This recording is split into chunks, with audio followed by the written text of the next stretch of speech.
নমস্কার বন্ধুরা, সবাই কেমন আছেন? আশা করি সবাই ভালো আছেন। আজকে আমরা পড়ব ক্লাস 5-এর পরিবেশ। আজকে আমার গলাটা একটু খারাপ, ওয়েদার চেঞ্জের জন্য খুব ঠান্ডা লেগেছে। তোমাদের যদি ভালো লাগে বা কোনো জায়গায় যদি কোনো বুঝতে অসুবিধা হয়, তোমরা কিন্তু আমাকে কমেন্টে অবশ্যই জানিও। ঠিক আছে, চল ফার্স্টে আমরা রিডিং পড়ে নিই। সবসময় মনে রাখবে রিডিং পড়া খুব জরুরি। পেজ নাম্বার 1, শরীরের বর্ম। ব্যাগ কিনতে সুজয় দোকানে গেছে। গিয়ে দেখা হয়ে গেল অনিমা আর ওর মায়ের সঙ্গে। দোকানদার বলেছেন ব্যাগ, জুতো ও বেল্ট সবই চামড়ার, তবে আজকাল চামড়ার অনেক বিকল্প ব্যবহার হচ্ছে।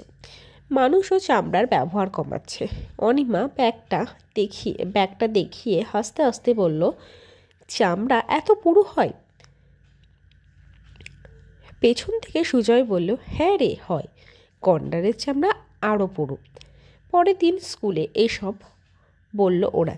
দিদিমণি সব শুনে বললেন, জানো তো, এক সময় চামড়ার অনেক রকম ব্যবহার হতো।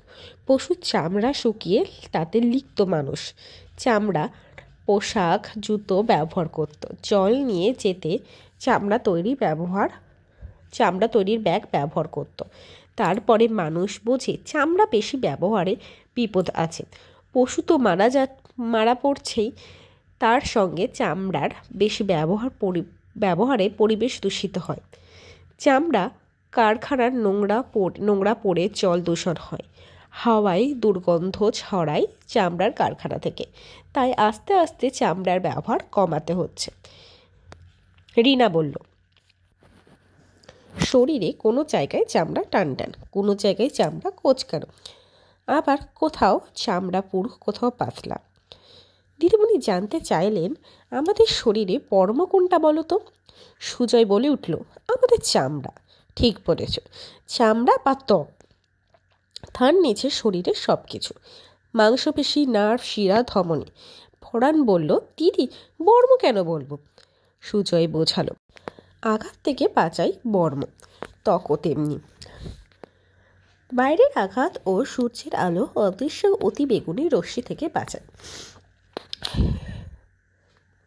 চামড়ার নিচে মাংসপেশি, শিরা, ধমনী রয়েছে, ত্বকও এদের বাঁচায়। নইলে সামান্য আঘাতেই রক্ত পড়বে। জানো তো, অনেক দিন আগে যুদ্ধেও চামড়া ব্যবহার হতো। গন্ডারের চামড়া দিয়ে পোশাক, ঢাল বানানো হতো। সেই পোশাক পরে যুদ্ধ করলে সহজে আঘাত লাগতো না, তাই তাকে বর্ম বলা হতো। ঢালও শরীরকে আঘাত থেকে বাঁচায়। কোনো জায়গা চটে গিয়ে ত্বকের আঘাত লাগলে রোগ জীবাণু সহজে আক্রমণ করতে পারে। মিনা বলল, শিরা, ধমনী সব নলের মতো, তাই না? রফিক নিজের হাত দুটো উপর করে মিনাকে দেখালো, বলল, এই দেখ, কীরকম নল দেখা যাচ্ছে। চামড়ার নিচে ফুলে রয়েছে, নলগুলোর শাখাও রয়েছে। এগুলো শিরা না ধমনী? ওগুলো শিরা। ধমনী একটু ভেতর দিকে থাকে। শরীরে অনেক জায়গায় শিরাগুলো বেশ দেখা যায়। আমি প্রথমটুকু শরীরের বর্ম রিডিং পড়লাম। এবার পরের পেজে আমি প্রশ্ন উত্তর তোমাদেরকে সব লেখা আছে, তোমাদেরকে আমি পড়ে দিচ্ছি। তোমাদের যদি ভিডিওটা ভালো লাগে অবশ্যই তোমরা লাইক, কমেন্ট, শেয়ার করবে। আর কমেন্টে অবশ্যই তোমরা বলো যে ভিডিওটা তোমাদের কেমন লাগলো। ঠিক আছে, চলো তাহলে দেখি কি আছে প্রশ্নে। কোন প্রাণীর চামড়া খুব পুরু? গন্ডারের। আগেকার দিনে মানুষ কিসের ওপর লিখত? আগেকার দিনে মানুষ পশুর চামড়া শুকিয়ে তার ওপর লিখত। আমি একটু পূর্ণ বাক্যে লিখতে ভালোবাসি, ঠিক আছে? আর তার জন্য আমি আমার স্টুডেন্টদেরকে পূর্ণ বাক্যেই লিখেছি, তাই তোমাদেরকে আমি সেটাই দেখাচ্ছি। আগেকার মানুষ জল দিয়ে নিয়ে যাওয়ার জন্য কিসের ব্যবহার করত? আগেকার দিনে মানুষ জল নিয়ে যাওয়ার জন্য চামড়ার তৈরি ব্যাগ ব্যবহার করত। বর্তমানে চামড়ার ব্যবহার কমে গেছে কেন? কারণ মানুষ এখন বুঝতে শিখেছে অতিরিক্ত চামড়ার ব্যবহারের ফলে অনেক পশু মারা যাচ্ছে, তারই সঙ্গে পরিবেশ দূষিত হচ্ছে। আমাদের শরীরে বর্ম কোনটা? আমাদের শরীরে বর্ম চামড়া। চামড়া বা ত্বকের নিচে কী কী থাকে? চামড়া বা ত্বকের নিচে মাংসপেশি, শিরা, ধমনী থাকে। বর্ম কাকে বলে? গন্ডারের চামড়া দিয়ে পোশাক, ঢাল বানানো হতো। সেই পোশাক পরে যুদ্ধ করলে সহজে আঘাত লাগতো না, তাই তাকে বর্ম বলে। চলো পরের প্রশ্নগুলো পরের দিন করাবো। যদি ভিডিওটা ভালো লাগে অবশ্যই লাইক কমেন্ট করবে।